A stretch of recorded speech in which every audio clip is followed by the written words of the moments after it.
And that is the story of the Book of Mormon. It centers around a Jewish family, right? A Jewish family around, I think it was, I think it was 600 BC. I might be wrong on that. Don't quote me.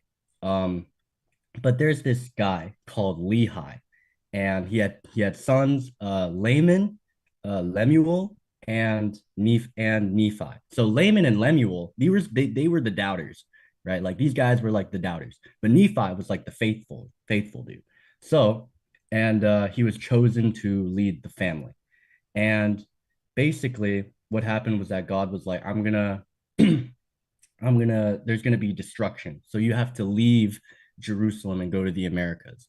So they did that, and Laman and Lemuel were like, whoa, um, not full of faith, right? But Nephi was like, yo, I believe that. So he was the chosen guy, right? He was the guy who was full of faith. And basically Laman and Lemuel started to hate Nephi, right? And this is the so I'm kind of describing the story of the Book of Mormon just to give context to whatever I say. So basically they started to hate these guys and the family split.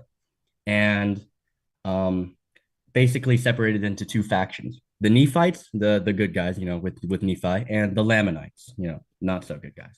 So there is much conflict between these two groups. They had many fights and many wars. And then when Jesus is resurrected, he goes to the people in the Americas to teach them about forgiveness, baptism, and when they listened to him, they were all in peace, right? They might live amongst each other in peace. However, as the years pass by, they start to lose faith, right? And the Nephites are wiped out by the Lamanites. And the Lamanites are claimed by Joseph Smith to be the ancestors of modern day Native Americans. So obviously that brings up the question of like, okay, what about genetic evidence? I don't really want to go into that right now, but like that's a common thing that Mormon apologists have to deal with. Like, okay, if these Native Americans are from Jerusalem, they should have Jewish DNA, right? So it's like, but it's just like there's no evidence of that, but I don't really want to go into that right now.